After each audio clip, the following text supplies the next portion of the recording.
Peoples democratic party की सदर महबूबा मुफ्ती ने आज राजौरी के थन्ना मंडी सब डिवीजन के अलग अलग इलाकों में निकाले गए रोड शो के दौरान थन्ना मंडी कस्बा में लोगों से मुखातिब होते हुए ये इल्ज़ाम तराशी की कि अनंतनाग राजौरी पार्लिमानी सीट पर वोटिंग की तारीख को आगे बढ़ाने का मकसद लोगों को मजीद खौफ में डालने का था ताकि लोग ज़्यादा से ज़्यादा तादाद में हुकूमत से जुड़ी हुई पार्टीज़ के हक में वोट करें। उनका मजीद ये इल्ज़ाम था कि बेवजह इस कॉन्स्टिट्यूंसी पर वोटिंग की तारीख को आगे बढ़ाया गया है और जो कि लोगों की उम्मीदों के खिलाफ है। थन्ना मंडी के लोगों को मेरी तरफ से अस्सलाम वालेकुम। उम्मीद है आप ठीक से होंगे, खैरियत से होंगे। मुझे याद आता है थन्ना मंडी का वो ज़माना जब यहाँ बहुत ज़्यादा फायरिंग हो रही थी और हम आए थे और पैदल चले थे, घर में कोई नहीं था उस वक्त। पर अल्हम्दुलिल्लाह आज हालात ठीक हैं और मुफ्ती साहब ने उस पर बहुत बड़ा रोल अदा किया और 3 साल रहे वो, जो उनसे बन पड़ा, कॉलेज हो, सड़कें हो, बाबा गुलाम शाह पातशाह की तामीर हो, यूनिवर्सिटी हो या बाकी रहबर तालीम टीचर हो, मुगल रोड हो, जो मेरे ख्याल में 3 साल में किसी ने इतना काम नहीं किया होगा। मगर सबसे बड़ी बात, यहाँ के लोगों को तहफ़्फ़ुज़ दिया जो उसको तहफ़्फ़ुज़ नहीं था। कई बंदूकों के बीच में लोग बंद हो गए थे, ये मालूम नहीं था कि सुबह निकले शाम को वापस आएंगे नहीं आएंगे। तो आज मैं पार्लियामेंट का इलेक्शन लड़ रही हूँ आपके इस इलाके से और उम्मीद करती हूँ कि आप जात पात पार्टी लिहाज से ऊपर उठ के मुझे कामयाब करेंगे और मुझे दोबारा आपके पास शुक्रिया अदा करें। आपके पास शुक्रिया अदा करने का मौका देंगे क्योंकि आज का इलेक्शन तार पोल बिजली के लिए नहीं है और आज का इलेक्शन है कि जो 2019 में यहाँ फैसला किया गया गैर आईनी गैर कानूनी, उसके बारे में लोग दिल्ली वालों को एक पैगाम दें कि ये जो आपने फैसला किया ये हमें मंजूर नहीं है, कबूल नहीं है। ये पैगाम बहुत जरूरी है और मैं यहाँ तमाम लोगों से जो यहाँ है, पहाड़ी हैं, कश्मीरी हैं, गुजर हैं, सबसे गुजारिश करना चाहती हूँ कि आप मुझे कामयाब कर लीजिए, मैं दोबारा वापस आऊंगी। आपने देखा इलेक्शन डिले किए गए, क्यों? क्योंकि इन्होंने देखा जो कश्मीर में पुंछ में लोगों का सैलाब आ रहा है तो उस सैलाब को रोकना चाहते हैं। वो कैसे रुकेगा?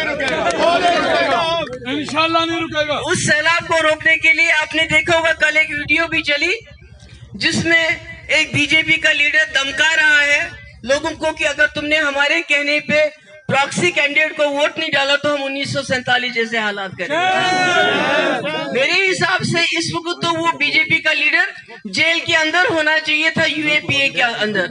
अगर किसी और ने ये बात की होती तो इस वक्त उसको यूएपीए के तहत जेल में बंद कर दिया होता। तो इसलिए इनकी कोशिश है कि भाई हमको थका दे, क्योंकि मेरे पास तो पैसा नहीं है, रुपया नहीं है। पहले मेरी पार्टी तोड़ी, मुझे बंद किया, ईडी के से बुलाया, मेरे वालिद के मकबरे का हिसाब किताब किया। मेरे पास तो कुछ नहीं, मेरे पास क्या है? मेरे पास लोगों की मोहब्बत के सिवा, प्यार के सिवा और तो कुछ है नहीं। तो मेरा क्या लेंगे, मेरा क्या बिगाड़ेंगे? इसलिए इनकी कोशिश ये है कि मेरा जो आज वर्कर है मैंने उसको कुछ नहीं दिया, वो अपनी जेब से तेल निकाल के मेरी चलाता है, कैंपेन चलाता है। तो इन्होंने इसको भी लंबा कर दिया और ये सोचते हैं कि इस वक्त में हम लोगों को धमकाएंगे, डराएंगे और उनसे वोट लेंगे। मेरे ख्याल में वोट जो है लोगों का हक है, वो किसको डालते हैं किसको नहीं डालते हैं ये उनका फैसला होना चाहिए। वो किसी जमात का फैसला नहीं होना चाहिए, वो किसी धमकी की वजह से नहीं होना चाहिए। तो मेरी आप सबसे गुजारिश है, इंशाल्लाह मैं कामयाब हो जाऊंगी, मैं आपके पास दोबारा आऊंगी। और जो नौजवानों के मसले होते हैं, कहीं क्रिकेट फील्ड, कहीं दूसरी तीसरी चीजों की डिमांड होती है, हमारी बच्चियों की अलग डिमांड होती है और उसको भी पूरा करूंगी। और यहाँ जो मुझे काफी अपने पहाड़ी और गुजर भाई भी नजर आ रहे हैं, मैं उनसे कहना चाहती हूँ कि मैंने देखा, मैं अभी जब आ रही थी तो कहीं नेशनल कॉन्फ्रेंस की कहीं रैली थी, मैं देख रही बुजुर्ग, हमारे बुजुर्ग भाई दौड़ रहे थे, भाग रहे थे, जा रहे थे। ये सोच नहीं रहे थे कि अभी 1 महीना पहले उनके लीडरों ने गुजरों के बारे में क्या कहा।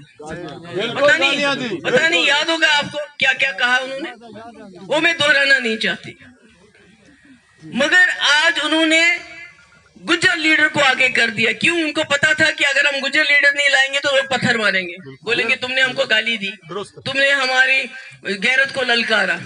तो आज जो हमारे गुजर भाई हैं उनको सोचना चाहिए कि जिस जमात ने आपको आपके कंधों से डंडा उतारा।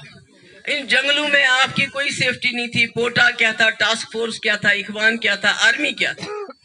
जो मुफ्ती साहब के एहसान हैं उस वक्त के, अगर उसको भूल के आज आप उस जमात को वोट देंगे जिस जमात ने आपको इतना बुरा भला कहा कि ये बिकते हैं, ये पैसा लेके वोट डालते हैं, तो अगर आज आप उसमें आके वोट डालेंगे तो मुझे लगता है आगे आपके लिए कौन काम करेगा।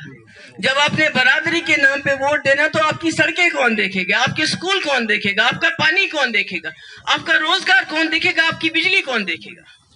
तो मैं समझती हूँ कि सब लोगों को, मैं तो बरादरी से ऊपर उठ के बात करती हूँ। मेरे लिए कश्मीरी हो, हमारे पहाड़ी भाई हो, गुजर हो, मैंने तो इतनी कुर्बानियां दे दी गुजर लोगों के लिए जिसका कोई हिसाब ही नहीं है। तो उसके बावजूद भी अगर आज आप कुछ भी याद रख के सिर्फ एक चीज के पीछे भागेंगे तो मुझे लगता है वो आप अपने साथ ज्यादती कर रहे हो। इंशाल्लाह जो मैं लोगों का रुझान देखती हूँ उससे तो हमारी कामयाबी इंशाल्लाह होगी। तो मगर दुखता है, दिल तकलीफ होती है कि अगर हमने इतना काम किया किसी के लिए, आज वो अपनी जो उनकी इतनी बेइज्जती की गई उसको भी दरकिनार करके भाग रहे हैं, तो अच्छा नहीं लगता है। तो मैं आप सब की, थन्ना मंडी के लोगों की बहुत शुक्रगुजार हूँ। आपने मेरा बड़ा वालिहाना इस्तेकबाल किया। इंशाल्लाह मैं कामयाब हो जाऊंगी तो पूरा हर जगह जहां मैं आज गई हूँ उन तमाम जगहों पे मैं चली जाऊंगी। बहुत बहुत शुक्रिया।